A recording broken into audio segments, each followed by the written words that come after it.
Okay, Miss Genevieve. On our previous discussion, we discussed all about measures of central tendency for group data. Okay, thank you. So last meeting, we discussed about the measures of central tendency for group data. So this morning, we will going to discuss about the measures of central tendency for ungroup data. But first, let me read to you our lesson overview. At the end of the lesson, students will be able to first, define the mean, median, and mode. Second, apply the concepts of mean, median, and mode in real-life situation. And for the third one, compute the mean, median, and mode of the given ungroup data. Before we proceed to our discussion, do you have any idea or there are some words that come up on your mind after you read our topic? Okay, anyone? Okay, Mr. General. Solving average of the given data. Okay, thank you. I prepare some activity here to exercise our mind. I will distribute this paper one by one and this activity entitled word search. So find and circle all the hidden words inside the box with the scrambled letters. As what you can see, merong box dyan with scrambled letters. And sa loob ng, inside the box, there are only 10 words. So you will list all those words you found below. You may start answering now.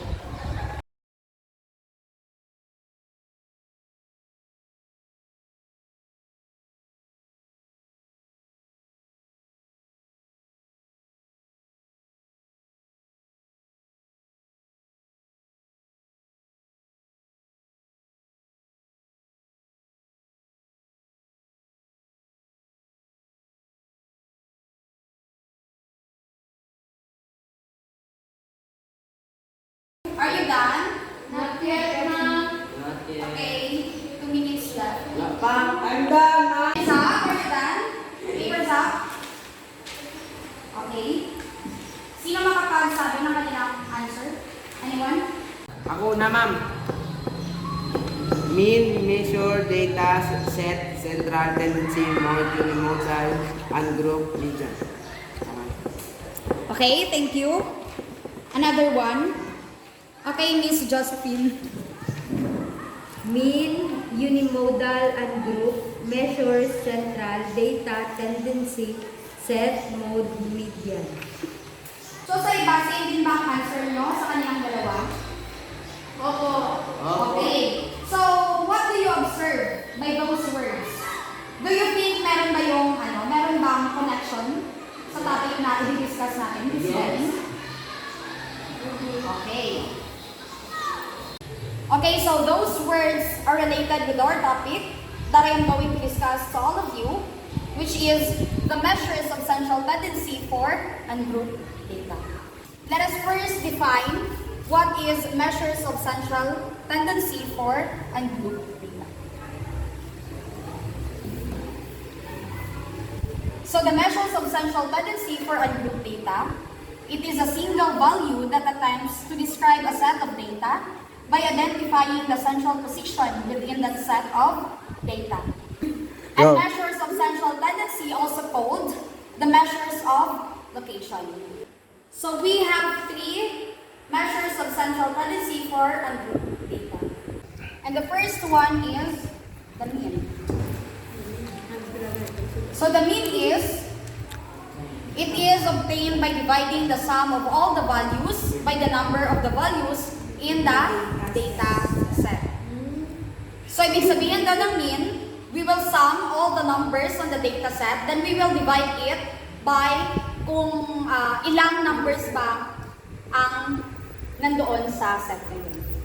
We have here a formula to solve for the mean. So the formula is x bar is equal to summation of x over n. X bar is the mean, n is the total number in the data set, and the summation of x is the sum of all numbers in the data set. And the second one is the median. median is the value of the middle term in a data set that has been ranked in increasing order. So to be able to get the median of the given data set, we must first arrange the numbers in increasing order. So when we say about increasing order, it is from lowest to highest number. Start. So we have here the formula to get the median of the data set. So we have two formula here. The first one is if n is odd. So the formula n plus 1 over 2. And the second formula is if the n is even. N over 2 plus n over 2 plus 1. So this formula, we will use this formula to be able for us to identify which position is the middle term. For the third one is the mode. So the mode is the value that occurs with highest frequency in a data set. So the formula for the mode is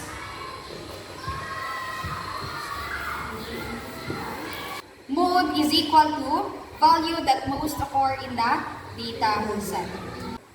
We have three types of mode, and those are, the first one is the unimodal.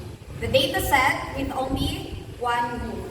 Ibig sabihin, meron lamang isang mode within that given set of data.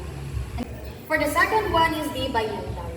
The data set with two modes. Ibig sabihin, meron tayong dalawang modes in the given set of data. And the third one is the multimodal. The data set with more than two modes. Ibig sabihin, merong dalawa or higit pa sa dalawa na modes within that set of data. So let us apply those measures of central tendency by using their formula with this example. So the following data give the ages of the employees. We a sample of 25 members in Grand Vale Ventures Construction Company. So we have a set of numbers here. Then we will find the value of the mean, median, and mode using those formula that we discussed earlier. Before we solve the mean, median, and the mode of this given set of data, we will first arrange those numbers in increasing order, from highest to lowest. What are those numbers in increasing order? Those are 27, 28, 28, 29, 29, 30, 30.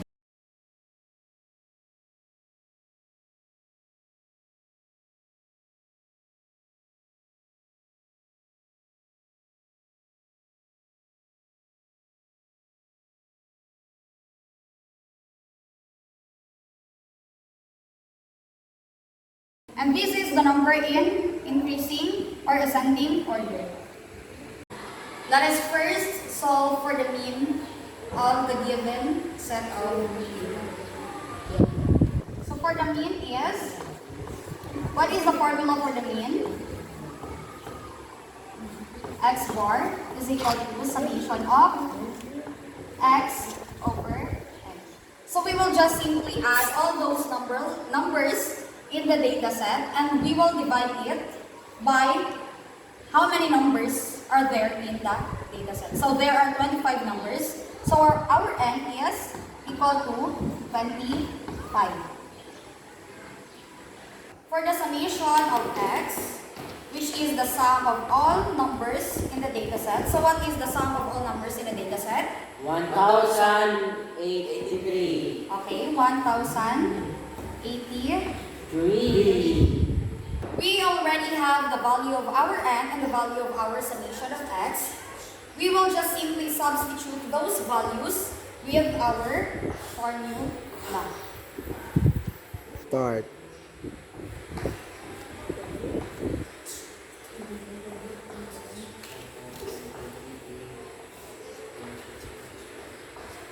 So 1,083 divided by 25 is, sinong merong calculator dyan?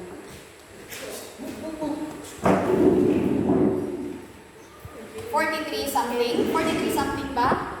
43.32. Okay. So So the value of mean is equal to 43.32. Then second, we will solve for the median of the given set of data. So how many numbers are there in the data set? There are 25 numbers. And 25 is even or odd? Okay, 25 is an odd number. So what is the formula to get the median if the n is odd? And plus 1 Plus 1 over 2. So this is the formula if n is odd to be able to determine the position of the middle term. So what is the value of our n? 25 plus 1 over 2. 25 plus 1? 26. 26 over 2. 26 divided by 2? 13. So, our median is in 13th term. So, let's count. 1, 2, 3, 4, 5, 6, 7, 8, 9, 10, 11, 12, 13. So, our median is 43.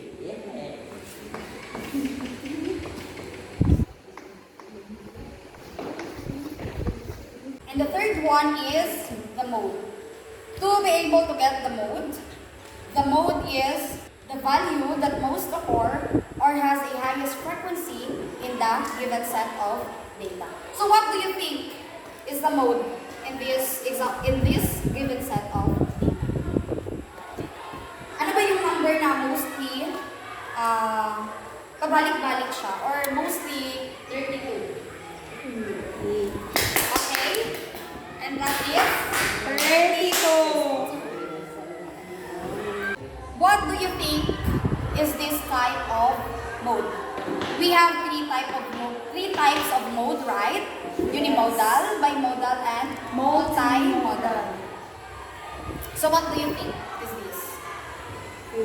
Is it? Unimodal. Okay, it is unimodal. It is because meron lamang tayong isang value ng mode in the given set of data. So this is the formulas and process to solve for the mean, median, and mode of the given set of data. Is there any clarification or violent reaction about the discussion? So far, none, ma'am. Okay, if there is none, let's proceed to our first activity. Part. So this activity will last only for 10 minutes. Find your pair and prepare a clean sheet of paper, a pen, and a calculator. On this, I will distribute this paper to all of you, which on this paper are the guide and steps on what to do on this activity. So the first step is think and give a number that ranges from 1 to 30. Second, write those even numbers on your clean sheet of paper using pen and arrange it in ascending order. Third one, use your paper, pen, and calculator to solve for mean, median, and mode of the even numbers that ranges from 1 to 30. Fourth, show your solution. For the fifth guide, this group activity will be done in just 5 minutes, and the remaining 5 minutes is for group presentation.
So we have here another activity, solve for the mean, median, and mode of the given set of data. So we have 3 set of data here. Answer it individually using your activity note.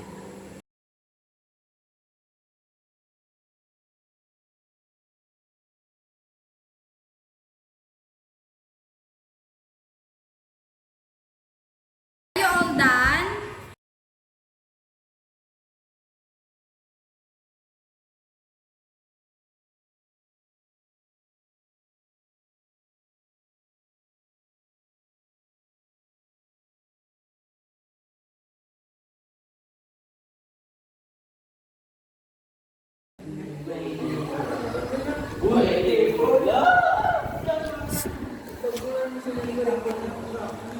So here is the direction.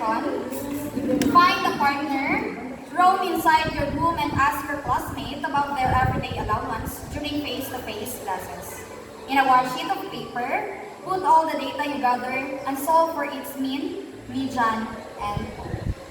So, ang gagawin ninyo is maghahanap kayo ng partner and then ask your classmate about their daily allowance during face-to-face classes. No face-to-face classes pa. You only have 3 minutes to gather the data and 7 minutes to solve the mean, median, and the mode.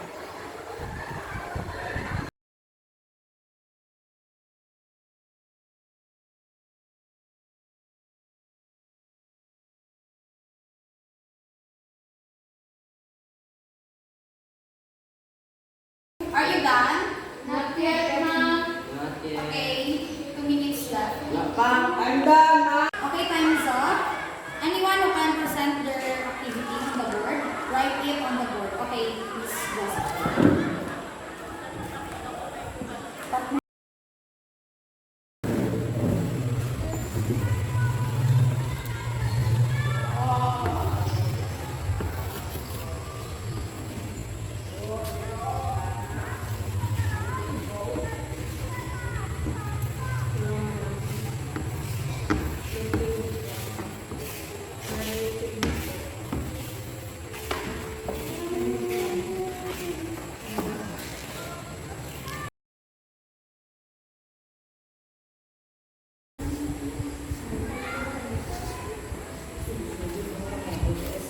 Okay, thank you, Group 2.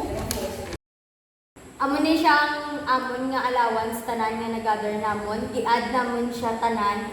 So bali ang result kay 328 kag divide sa 6, ang answer kay 54.67 tanan. Start. Sa median naman, i-add namon ang third term kag ang fourth term. Dayon i-divide sa 2, ang answer kay 47.5. Ay, Ang wait. mode naman, kadalawa siya, di ba? Start. Ang mode naman, 45, kay kadalawa siya nag-appear sa set of data. Okay, let's clap our hands for the Group 2. So we have here a given set of data for ungrouped data. What you are going to do is give what is being asked. For the number 1, find the median in the given set of data. The numbers in the given set of data is 11, 15, 20, 22, and 25. So what do you think is the median? 20. Okay, that's correct. 20. Very good. Then for the number 2, find the mode in the given set of data. What do you think is the mode of this set of data? 3 and 12. Okay, 3 and 12. And what type of mode is this? Bimodal. Okay, very good. Then for the third one is find the mode in the given set of data. 20 and 30. Okay, that's correct. 20 and 30. Then for the last one is solve for the mean of this given set of data. I will give you 1 minute to solve for the mean of this given set.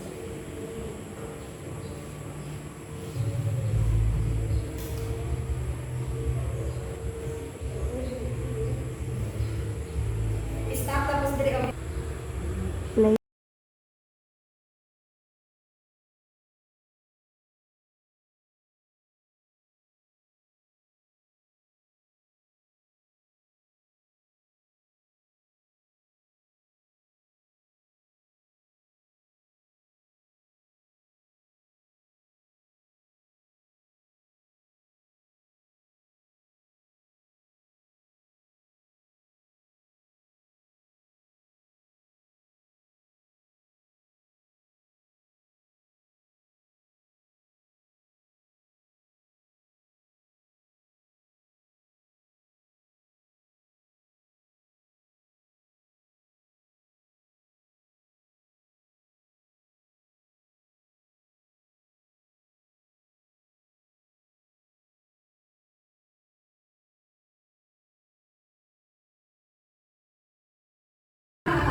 Miss Josephine. 45.16. Same din ba? Answer sa iba?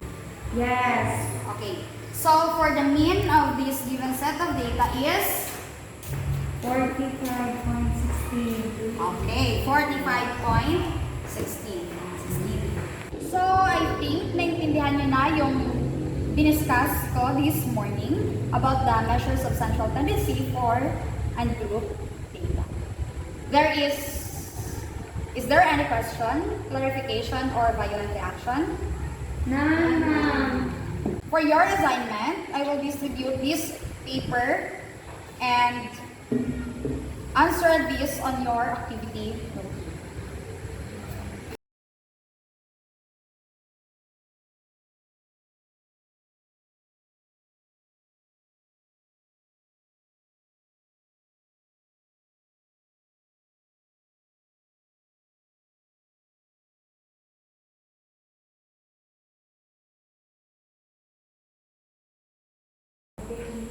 I think it's already time.